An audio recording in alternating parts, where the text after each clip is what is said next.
Testing, testing, testing.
Hi, and welcome to Questions, Depreciation, and Intangible Asset.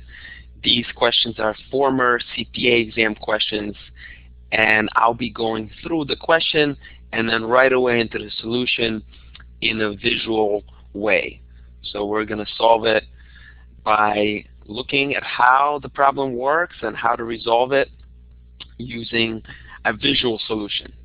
So let's see, jumping into the first one here, we have double declining depreciation. Turtle Call purchased equipment on January 2nd, year 2, 50,000 we have, and it had a life of 5 years. We're using the double declining method, right, which means double straight line every year. And then we switch to the straight line depreciation method down the road, right? And then we see in its December 31 year 4 balance, what amount should Turtle report as accumulated depreciation for the equipment, right? So the idea is here is that we switch down the road to straight line depreciation. And so the first 2 years, year 2 and year 3, is going to be double declining, right? And in year 4, we switch to straight line depreciation, okay? So how are we going to solve this question is first we look at year 2 and year 3 depreciation. So we started in year 2 and we switched to straight line in year 4, right? So in year 2, right, and in year 3, what's going to be our depreciation, right? So we started out with 50, right? So we multiplied by double the straight line, right? So at a useful life of 5 years, so it would be 20% of this, it would be normally, but we're going to multiply it by 40% because it's double. So 50 by 40% is going to equal 20,000 as our first piece is 20K, right? Second piece is going to be, now we're going to have the book value, which is 50 minus the 20 is going to be 30, right? And 30, now we're going to multiply it again by 40% of what it would ordinarily be. So we have 40%.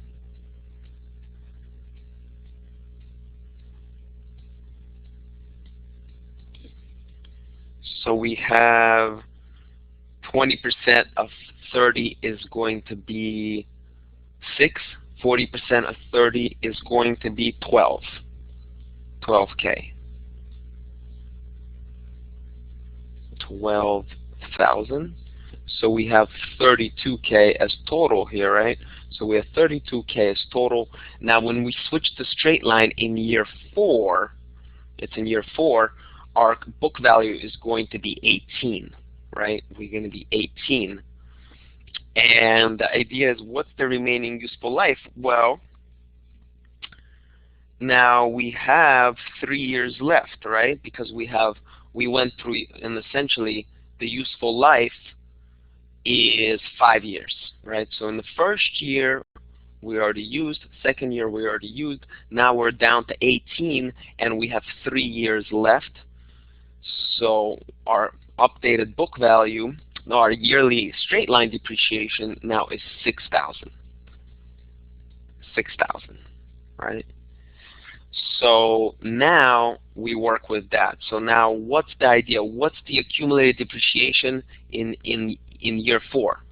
So this was year 2, this one, year 3 was this one, and year 4 was this one.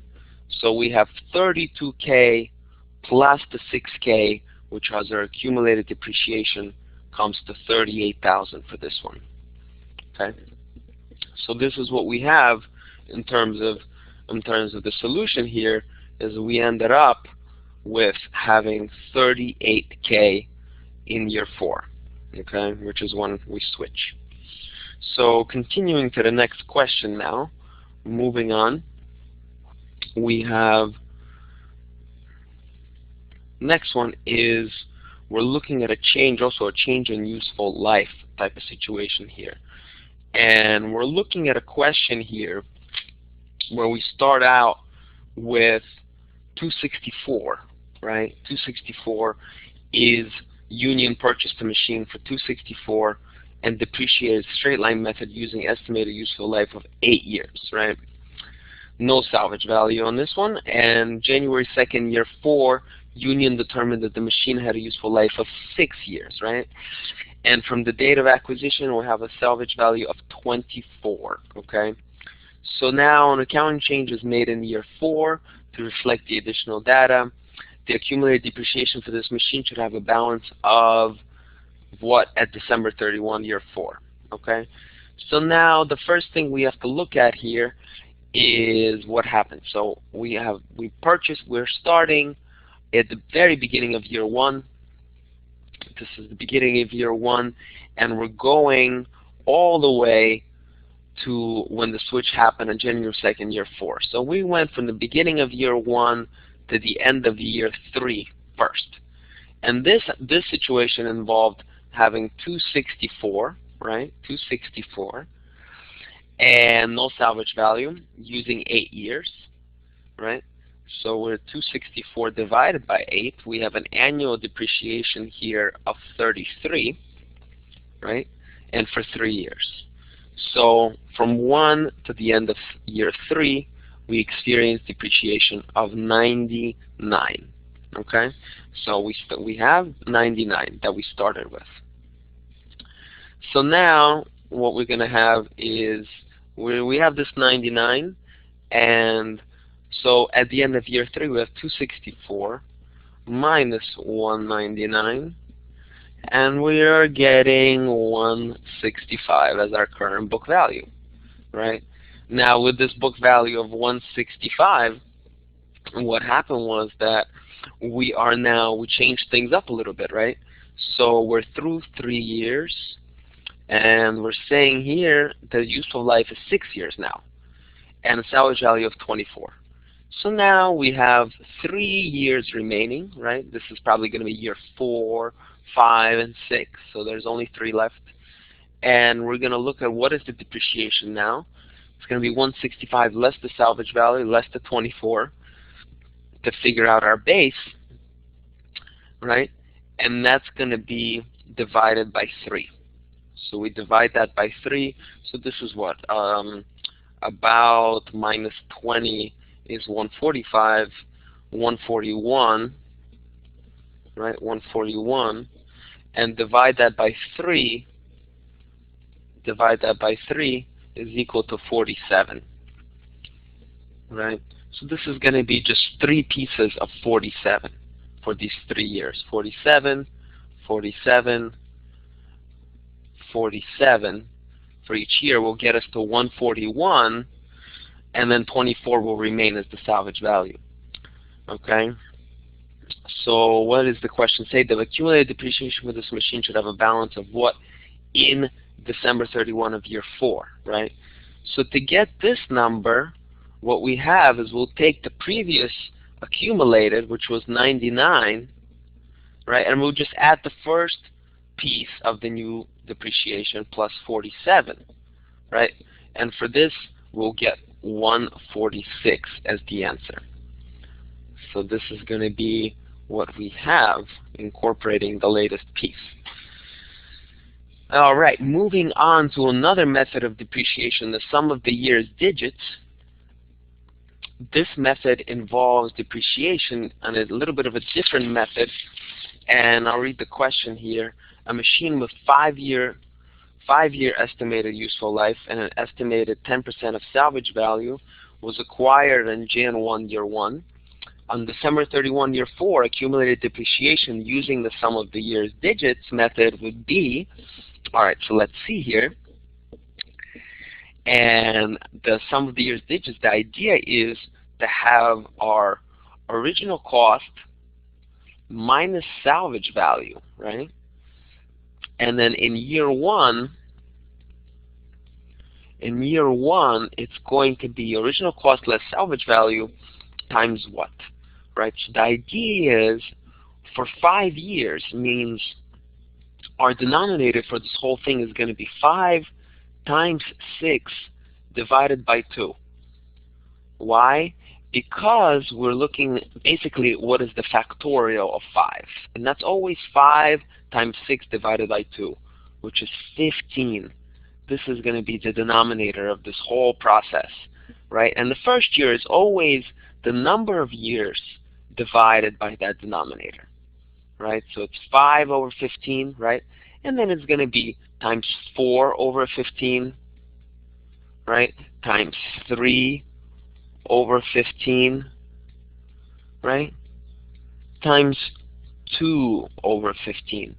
And you notice that each fraction, essentially 5 plus 4 plus 3 plus 2 plus 1, will equal 15 over 15, which is the 100%, right? So we're just looking to depreciate a piece every year, and it starts out with the most first. So what is it going to be after? What is it going to be after? The question here is asking after 4 years, right? So we started year 1, we're at the end of year 4. So at the end of 4 years, I expect it to be the 5 over 15, right? Plus 4 over 15 plus 3 over 15 plus 2 over 15, right? And this is going to equal 5, 4, 3, 2. So it's going to be 9, 12, 14. 14 over 15. So the answer is going to be original cost less salvage value multiplied by 14 over 15. And that's the answer here. And quickly moving on to the next one, we have an intangible asset here. A question with Lava Inc., where they purchased a patent for $90,000. And the patent's useful life was estimated to be 10 years, right? And on December 31, year 4, they stopped making the product. So what is the amount that they should charge off?